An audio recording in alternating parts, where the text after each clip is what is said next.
चलिए अब आज हम लोग टूर्नामेंट शुरू करने वाले हैं। आपका त्रिकोणमिति में आपका एकदम बेसिक से पढ़ाएंगे, आज तक क्लास को नहीं पढ़े होंगे, ठीक है। एकदम जीरो लेवल से ले जाए हाई लेवल तक। और इस वीडियो को आप लोग जब आप लोग एग्जाम होगा उसके कारण रिवीजन के थ्रू देख सकते हैं, ठीक है। वैसे कभी देखते हो तो इसमें दिक्कत नहीं है। तो ट्रिग्नोमेट्री होता है आपका, इसका हिंदी क्या होता है? त्रिकोणमिति।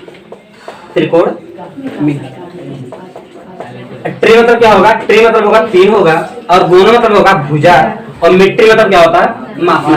मतलब तीन भुजाओं को मापना। इस पूरे ट्रिग्नोमेट्री में हम भुजाओं के बारे में पढ़ेंगे और भुजाओं के बारे में, लेकिन त्रिभुज की भुजा, ठीक है। और अगर त्रिभुज कौन सा होगा? समकोण त्रिभुज, ठीक है। इस पूरे ट्रिग्नोमेट्री में आपको केवल त्रिभुज का चर्चा होगा, और त्रिभुज कौन सा होगा? समकोण, जिसका एक कोण क्या होगा? 90 डिग्री, और इन दोनों भुजाओं का अलग अलग नाम होगा, ठीक है। तो आज फिर हम वो चीज पढ़ाएंगे जो आपका 8.1 त्रिकोणमिति का 8.1 में जितना फार्मूला रिवीजन है और जितना मतलब यहाँ से क्वेश्चन जो बनेगा उसको आज इस वीडियो मतलब इस पूरे क्लास में बताएंगे, ठीक है। आज हम त्रिभुजों पे खेलने वाले हैं। अब एक गेम की तरह मैथ क्या है? गेम है। क्या है? गेम। कोई गेम खेला है इस क्लास में? नहीं खेला। गेम मतलब जैसे आपको मतलब क्या होता, पहले आप मोबाइल में एक सांप वाला होता था, ठीक है, उसको खेलते फिर और कठिन और कठिन, और मतलब स्टेप स्टेप आपका आता जाता था। इसी प्रकार से त्रिकोणमिति है, पहले बहुत इजी होगा, फिर इससे कठिन, फिर इससे हार्ड, मतलब ऐसे आपका लेवल बढ़ता जाएगा, ठीक है। तो हम आप लोग को जीरो लेवल शुरू कर रहे हैं और ले जाएंगे आपका हाई लेवल, ठीक है। यहाँ पे आपको लेकर जाएंगे, पहुंचाएंगे। तो आराम से सीखिए, सब कुछ मजा आएगा इस चैप्टर में। तो तीन भुजाओं को आप मापेंगे इसमें। तो पहले आप सीख लो, आपको जो त्रिभुज है इसमें इन तीनों भुजाओं का अलग अलग नाम है, ठीक है। इसका नाम क्या होगा? आधार होगा, जिसको कहते हैं बेस। इसको क्या कहेंगे?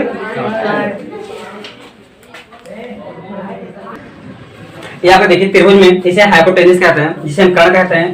परपेंडिकुलर मतलब क्या था? लंब होता है। और बेस मतलब होता है आधार, ठीक है।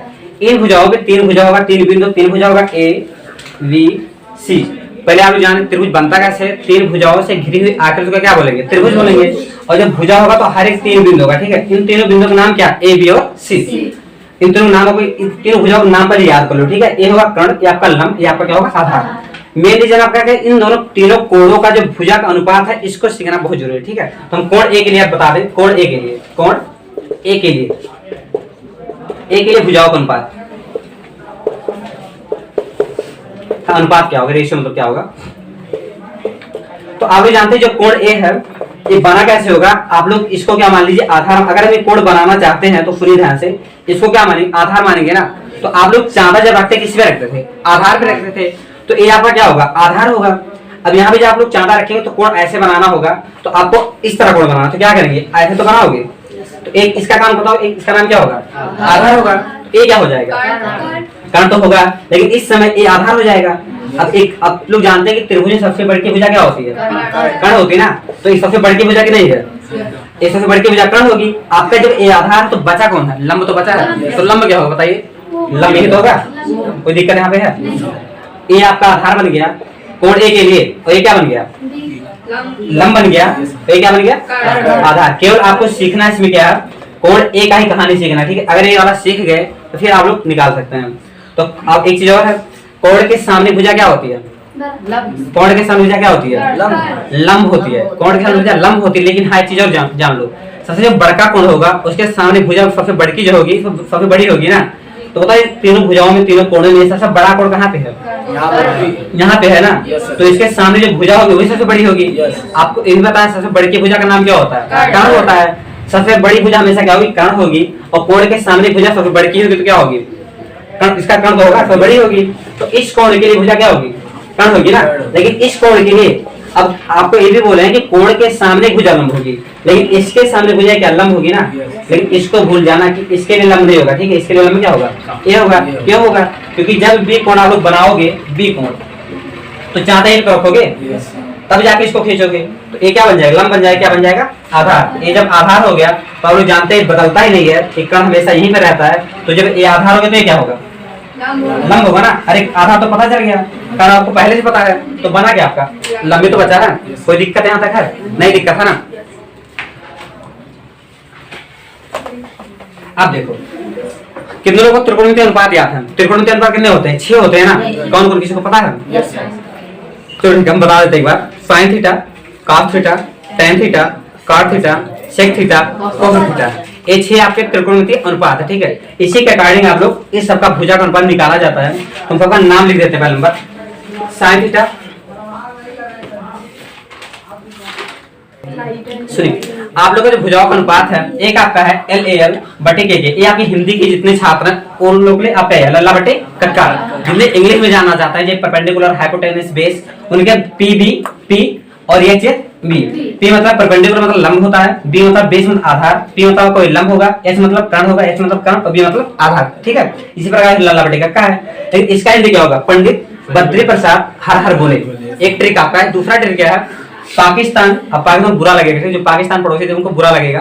पाकिस्तान भूखा प्यासा, हिंदुस्तान हरा भरा, ये आपका एक ट्रिक है, ठीक है। पाकिस्तान भूखा प्यासा, हिंदुस्तान हरा भरा, ठीक है। इसका एक दूसरा पंडित क्या? पंडित बद्री प्रसाद हर हर बोले, ठीक है। ये आपका ट्रिक है। ये आपका इंग्लिश के स्टूडेंट के लिए है। ये आपका लल्ला बटे कक्का। अब हम इसके अकॉर्डिंग बता रहे हैं, ठीक है। ये वाला आप जान चुके हैं ना, तो इसके बता, क्योंकि हिंदी क्या है तो हिंदी वाला दी थी। फाइन थीटा क्या होगा? लंब बटे कर्ण, लंब बटे कर्ण, तो लंब बटे कर्ण होगा। लेकिन आपको कोण ए के लिए बता रहे हैं, ठीक है। कोण ए के लिए बता रहे हैं लंब बटे कर्ण। तो आप लोग बताइए इस कोण की लंब क्या होगा? लंब आपका BC होगा ना, और कर्ण क्या होगा? तो BC बटे क्या हो जाएगा? BC बटे AC हो जाएगा। कोई दिक्कत? cos थीटा, cos थीटा का आधार बटे कर्ण, आधार बटे क्या हो जाएगा? कर्ण हो जाएगा। तो cos थीटा, इसका मतलब cos थीटा, cos का क्या होगा? आधार बटे कर्ण। तो कोण ए के लिए आधार क्या होगा? AB होगा ना, कर्ण क्या होगा? AB बटे AC होगा। कोई दिक्कत यहाँ तक? tan थीटा, tan थीटा आपका क्या है? लंब बटे आधार है ना, तो लंब बटे आपका आधार हो जाएगा। और लंब इसका क्या होगा? एक कोण का लंब क्या होगा? BC हो जाएगा। तो आधार क्या हो जाएगा? BC बटे AB। कोई दिक्कत यहाँ तक तो नहीं है ना? cos थीटा बराबर क्या होगा? अब इसका उल्टा होगा। sin का लंब बटे कर्ण, cos का आधार बटे कर्ण, tan का लंब बटे आधार, cot का इसका उल्टा होगा, ठीक है। आधार बटे लंब, आधार बटे लंब, आधार बटे लंब होगा, ठीक है। तो आधार देखिए, कोण ए का आधार क्या होगा? कोण ए का आधार AB होगा ना, और लंब क्या होगा? BC होगा। AB बटे BC, AB बटे BC। ये देखो sin cos tan cot हो चुका। इसके देखिए tan और cot का sec और cosec, sec थीटा और cosec थीटा। तो sec थीटा बराबर क्या होगा? देखिए tan का cot क्या हो गया, और जो cos होता है उसी का उल्टा क्या होता है? sec होता है। तो sec का कर्ण बटे आधार, कर्ण बटे आधार हो जाएगा, और cosec का हो जाएगा कर्ण बटे लंब, कर्ण बटे लंब। अभी तक देखिए कर्ण बटे आधार, कोण ए के लिए इसका कर्ण क्या होगा? AC होगा ना, तो AC बटे आधार क्या होगा? AB हो जाएगा। इसी प्रकार कोसेक का कर्ण क्या होगा? कर्ण तो आपका AC है, और आपका लंब क्या होगा? लंब आपका हो जाएगा, कोण ए के लिए लंब क्या हो जाएगा? BC हो जाएगा, ठीक है। तो आपका हो जाएगा AC बटे, हाँ AC बटे आपका हो जाएगा लंब आपका BC। यहाँ तक किसी को प्रॉब्लम है? यहाँ तक इसको नोट करना चाहिए, नोट कर लीजिए अगर किसी को इच्छा है। आपका हो जाएगा AC बटे, आपका हो जाएगा AC बटे BC। लिखना चाहिए, ठीक है। आप लोग अब अभी तक क्या था? कोण ए के लिए था। आप लोग जानते हैं पूरे त्रिभुज में कोण ए के लिए बदलता है, ठीक है। कोण ए के लिए लंब आधार कर्ण बदल जाते हैं, लेकिन कोण B और कोण C के लिए लंब आधार कर्ण सेम रहते हैं, ठीक है। तो कोण B में से चाहे कोण C का बता दें चाहे कोण B का बता दें, दोनों का कहानी सेम है। इसका भी लंब ये होगा, इस कोण का भी लंब ये होगा, इस कोण का भी, इन दोनों का कोण का आधार ये होगा, ठीक है। तो चलिए हम कोण B का बताने जा रहे हैं, ठीक है। आप लोग ध्यान से देखिए, नजरियों को हटाना मत, ठीक है, पूरा कहानी बन जाएगा, ठीक है। तो अब यहाँ कोण B के लिए आपका एक चीज होगा, लल्ला बटा कक्का तो हर जगह काम आएगा। ये चाहे कोण ए के लिए निकालो, चाहे कोण B, चाहे कोण C, दुनिया कोई भी त्रिभुज होगा, अगर समकोण होगा तो लल्ला बटे कक्का उसके सामने करोगे तो मतलब क्वेश्चन सॉल्व हो जाएगा, ठीक है। sin थीटा लंब बटे कर्ण होगा। अब देखिए जब कोण B के लिए निकालेंगे हम, तो सुनो ध्यान से, कोण B का लंब क्या होगा? आप लोग जानते हैं कोण B के सामने लंब नहीं होगा, क्योंकि सबसे बड़ी भुजा है, तो सबसे बड़ी भुजा का नाम क्या होता है? कर्ण होता है, ठीक है। इसके लिए लंब ए होगा, और कोण C के लिए लंब क्या होगा? ए होगा, ठीक है। AB आपका इन दोनों कोण का लंब होगा, ठीक है। तो B कोण के बताने जा रहे हैं, ठीक है। sin थीटा लंब बटे कर्ण, लंब क्या होगा? AB बटे BC, AB बटे आपका हो जाएगा, सॉरी AB बटे AC हो जाएगा, AB बटे AC हो जाएगा। cos थीटा का होता है आधार बटे कर्ण, इस कोण का आधार क्या होगा? BC होगा, और कर्ण क्या होगा? AC, मतलब BC बटे AC। अब देखिए tan थीटा क्या होगा? लंब बटे आधार, लंब क्या होगा? AB, कोण B का लंब क्या होगा? AB हो जाएगा, AB बटे क्या हो जाएगा? BC, आधार होगा BC हो जाएगा। अब cot थीटा आधार बटे लंब, आधार क्या होगा आपका? BC होगा, लंब क्या होगा? AB, मतलब BC बटे आपका हो जाएगा AB हो जाएगा। और प्रॉब्लम तो नहीं है ना। आगे देखिए सेक थीटा क्या होता है, कर्ण बटे आधार। कर्ण बटे आधार मतलब कर्ण का क्या होगा, AC बटे क्या हो जाएगा, AB, सॉरी AC बटे BC होगा, ठीक है। तो हो जाएगा आपका AC बटे BC हो जाएगा cos थीटा, कर्ण बटे लंब, तो कर्ण क्या होगा AC हो जाएगा और बटे क्या हो जाएगा AC बटे AB। हमें लग रहा है आप लोग यहाँ तक समझ में आ चुका है, इसको नोट कर लीजिए, ठीक है आप लोग। अब देखिए आप लोग, अब आपका एक्सरसाइज प्रश्नावली 8.1 स्टार्ट हो चुका है। इसमें क्या करना है आप लोग का, पहले क्वेश्चन, पहला क्वेश्चन पढ़ने जा रहा हूँ, आराम से सुनिए, उसके बाद तब क्वेश्चन सॉल्व करते हैं, ठीक है। पहला क्वेश्चन कह रहा है 8.1 का क्वेश्चन नंबर 1, 8.1 का क्वेश्चन नंबर पहला है, ठीक है। सुनिए ध्यान से, त्रिभुज ABC में जिसका कोण 20 समकोण है, AB बराबर 24 सेंटीमीटर, AB बराबर आपको होगा 24 सेंटीमीटर, AB आपको 24 दिया, BC आपका 5 सेंटीमीटर, निम्नलिखित का मान ज्ञात कीजिए। तो मान क्या ज्ञात करना है, पहले आप क्वेश्चन समझ लो कि हम त्रिभुज बनाएंगे कैसे, इसको कैसे सेट करना है। तो जब आपको प्रश्न में कह देगा, कुछ लोग क्या डाउट होता है कि ABCD बैठाए कहाँ पे, यही दिक्कत है, ठीक है। क्वेश्चन पढ़ लेने के समझ नहीं पाते कि A कहाँ लिखे, B कहाँ लिखे, C कहाँ लिखे। आप लोग प्रश्न में ही दिया है कि B कोण क्या है, समकोण है, समकोण मतलब होता है कि 90 डिग्री। तो खुद सोच लो त्रिभुज में 90 कोण कहाँ बनेगा, यहाँ तो बनेगा नहीं, न यहाँ बनेगा, यहाँ बनेगा ना, यहाँ पे संभावना है। तो आपको जब यहाँ पे 90 कोण है, तो पहले प्रश्न में कह भी दिया कि B कोण क्या समकोण है, तो B को यहाँ बैठा दो। अब A कहाँ बैठा है, C कहाँ बैठा है, तो आपकी मर्जी, A चाहे यहाँ लिख दो, चाहे यहाँ लिख दो, चाहे C यहाँ पे लिख दो, चाहे C यहाँ पे लिखो, ठीक है। मतलब B को यहाँ बैठाना है, AC को अपने अकॉर्डिंग, चाहे यहाँ बैठाओ चाहे बैठाओ, ठीक है। त्रिभुज समझ में आया। AB की लंबाई 24 सेंटीमीटर, BC की लंबाई 7 सेंटीमीटर, लेकिन इसे कर्ण का मान नहीं दिया है। तो पहले आप क्या करोगे, कर्ण का मान निकालोगे। कर्ण का मान निकाले सिंपल फार्मूला किसी को पता है, पाइथागोरस प्रमेय, ठीक है। पाइथागोरस प्रमेय कौन क्या कहते हैं कि भैया कर्ण का वर्ग होगा, सबसे बड़ी भुजा का वर्ग कर दो, बराबर लंब का वर्ग कर दो और प्लस आधार का वर्ग कर दो। अब कुछ लोग कह रहे हैं लंब लिखे आगे कि आधार लिखे आगे, तो आपकी मर्जी, चाहे लंब आगे लिखो चाहे आधार आगे लिखो, तब भी आपका आंसर आएगा, ठीक है। कर्ण का मान तो नहीं दिया, 24 का क्या करो, आपका लंब क्या दिया 24 दिया ना, 24 का वर्ग कर दो प्लस आधार कितना दिया 7 का वर्ग कर दो, ठीक है। तो 24 का वर्ग कितना होगा, 24 का वर्ग किसी को पता है कितना होगा, 576 होगा, ठीक है। 7 का वर्ग क्या 7 से 49 हो जाएगा, और 7 का पता है ना, 7 का वर्ग क्या होगा 49 होगा। अगर दोनों प्लस करो कितना हो जाएगा 625। यहाँ तो किसी को प्रॉब्लम तो नहीं है ना।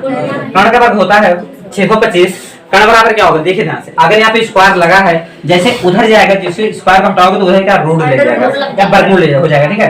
तो 625 का वर्गमूल किन लोगों को पता है, 25 होता है ना, याद कर लेना, 125 आप वर्ग भी याद कर लो, आपका हो जाएगा 25, ठीक है। तो कर्ण का मान कितना आ गया 25 आ गया ना, सबको समझ में आया। इस त्रिभुज का आपको तीनों भुजा का लंबाई पता चल चुका है। आप लोग पहले क्या पढ़े, इन तीनों भुजाओं को मापना, इस चैप्टर में क्या पढ़ेंगे भुजाओं को मापना। तो 24 तो आपके क्वेश्चन में दिया था, 7 आपका क्वेश्चन में दिया था, 25 आप लोग खुद अपने दिमाग से निकाल चुके, ठीक है। तो इसको छापना चाहते तो छाप लो, ठीक है। अब देखिए ध्यान से आप लोग, आपके त्रिभुज के तीनों भुजाओं का मान पता चल चुका, आप क्या करेंगे, आप मान निकालेंगे sin A cos A sin C cos C, इन सब का आपको मान निकालना, तो इसी के अकॉर्डिंग हम निकाल सकते हैं, ठीक है। पहले आप लोग बताओ, अगर कहीं आप लोग एग्जाम में बैठे हैं, पहले क्या करना है, पहले नंबर आप लोग कहीं कोने में लिख देना, लल्ला बटी का आपको इसको याद कर लेना, ठीक है। याद करने की जरूरत लिख लेना है, ठीक है। लल्ला बटी का कभी आपको एग्जाम में अगर प्रश्न आए तो पहले इसको लिख लेना। अब आपको निकालना sin A, पहले आप देखो A का मान होता है, A कोण कहाँ बैठा हुआ है, और ABC जो लिखा रहता है कोणों का मान रहता है, ठीक है। तो फाइन A मतलब A कोण का, इसकी चर्चा कर रहा है, ठीक है। तो फाइन A बराबर होगा क्या, आप लोग इसके सामने हो जाएगी, लंब हो जाएगी ना, तो फाइन A बराबर लंब बटे कर्ण, लंब बटे कर्ण। तो फाइन A के लिए लंब क्या होगा BC होगा ना, तो BC का मान कितना दिया 5 दिया है, तो 5 बटे क्या हो जाएगा, और कर्ण क्या दिया 25 दिया, कोनो प्रॉब्लम नहीं है। कहाँ से देखिए, कहाँ से इस कोण की जब चर्चा होगा तो कहाँ से बराबर होगा कि आधार बटे कर्ण। जब आधार बटे कर्ण होगा तो इस कोण का आधार क्या होगा, AB होगा ना, तो AB का मान कितना दिया 24 दिया है ना, और कर्ण का मान क्या दिया AC का मान 25 दिया, तो 25 रख दो। मतलब फाइन A का मान 5 बटे 25, cos A का मान 24 बटे 25, और फाइन C का मान क्या होगा। अब देखिए अब की बात C कोण का चर्चा कर रहा है, ठीक है। तो C के लिए लंब क्या हो जाएगा, इसके सामने हो जाएगा, तो पहले sin C बराबर होता क्या लंब बटे कर्ण होता है। बात अब C की, अब फाइन C का तो क्या होगा लंब बटे कर्ण होगा, लेकिन C कोण के लिए क्या होगा लंब का हो जाएगा AB, AB का मान कितना दिया 24 दिया है, और कर्ण का मान क्या होगा 25 दिया, 24 बटे 25 हो जाएगा। cos C मतलब C कोण का चर्चा इसमें भी हो रहा है, तो cos होगा आधार बटे कर्ण, आधार का मान इसमें क्या दिया 7 दिया है, और कर्ण का मान क्या दिया 25, तो 5 बटे 25। ये आपका पहला क्वेश्चन सॉल्व हो चुका है। उम्मीद है आपको बहुत बेहतरीन समझ में आया होगा, अगर आया होगा तो क्या कीजिए सब्सक्राइब करिए।